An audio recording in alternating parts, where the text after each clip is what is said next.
Hi everybody, my name is Vishal and I have with me here Akhil.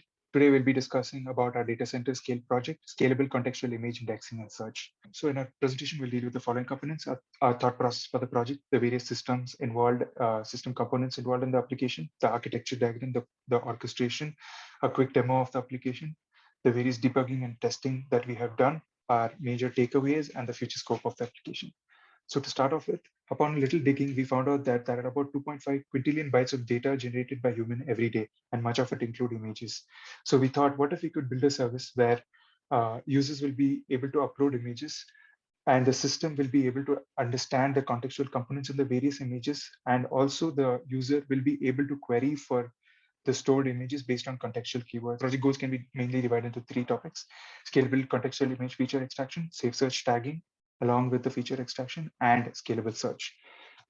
So these are the various components in our project. Since we followed a microservice architecture, we have used Kubernetes to deploy all the components, to deploy, scale, and maintain all of them. The Flask REST server is a micro web framework which serves two purposes. One is to provide an interaction with the end user where he'll be able to upload images as well as search for them. And it also serves as a means to give data to the worker for it to process. Google Cloud Storage bucket is used to store the images, and the image IDs are an MD5 hash key. The Google Cloud Vision API is used to extract the contextual keymates for contextual components from the images, as well as identify the safe search tags. RabbitMQ serves two purposes. It's a message queue where the data to be processed is sent from the REST server to the worker node.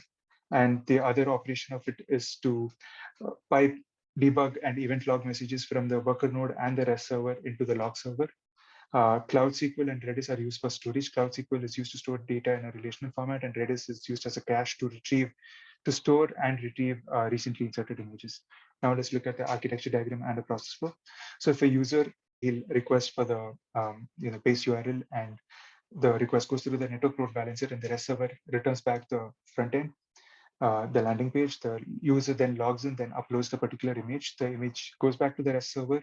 It computes the MD5 hash, and it's used as the ID to store the image in the Google Cloud Storage. And then it curates the data, which is then encoded into RabbitMQ. Then this RabbitMQ message is dequeued at the worker end. It uses the MD5 ID, which is stored to retrieve the image from the Google Cloud Storage, and then sends the image to the Google Cloud Vision API to extract the various contextual features and identify the safe search tag. All the data is then parsed, manipulated, and then stored in Redis and Cloud Storage in their respective formats.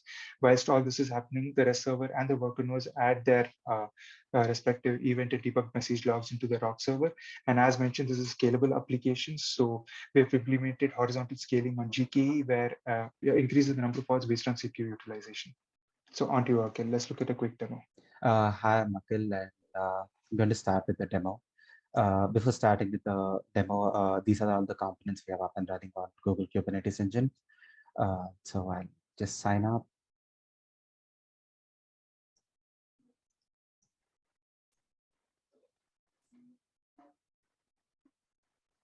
I'll log in.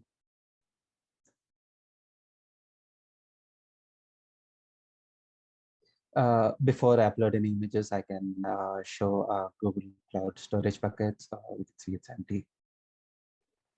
Now going on to uploading, I'll first upload a picture of a classroom, a couple of pictures of dogs,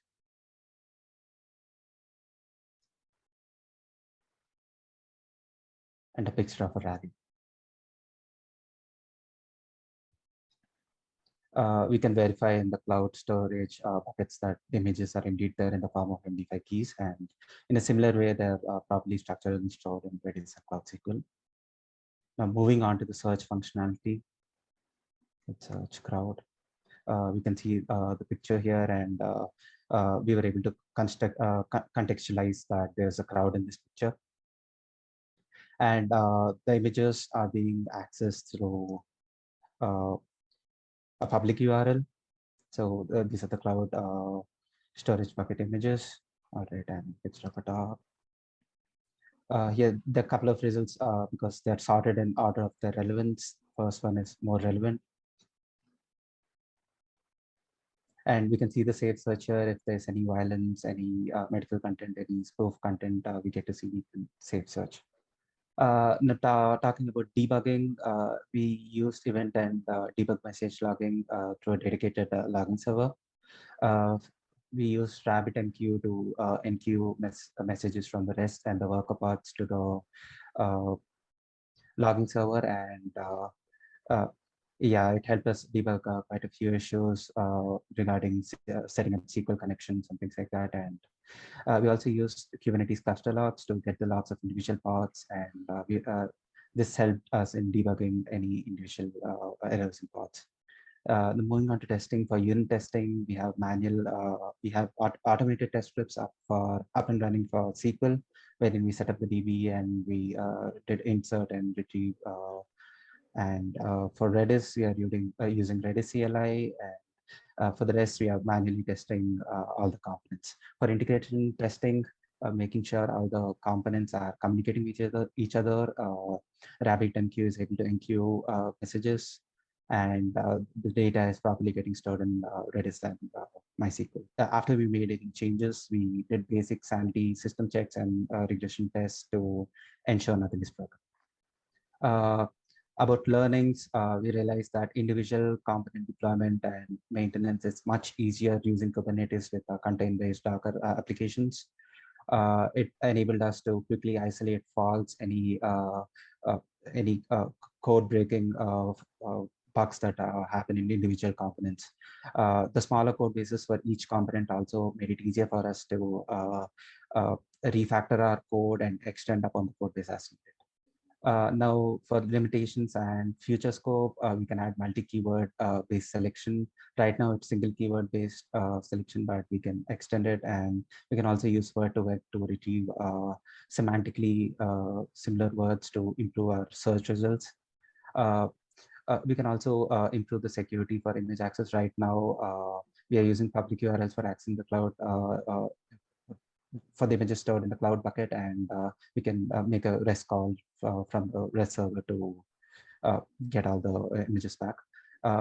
Now, we can also improve using a cache eviction policy. As the storage gets increased and Redis, the read and write times might get affected. So this could be a good idea to explore in the future. Yeah, that's it for the presentation. Hope you enjoyed it. Thank you. Thank you.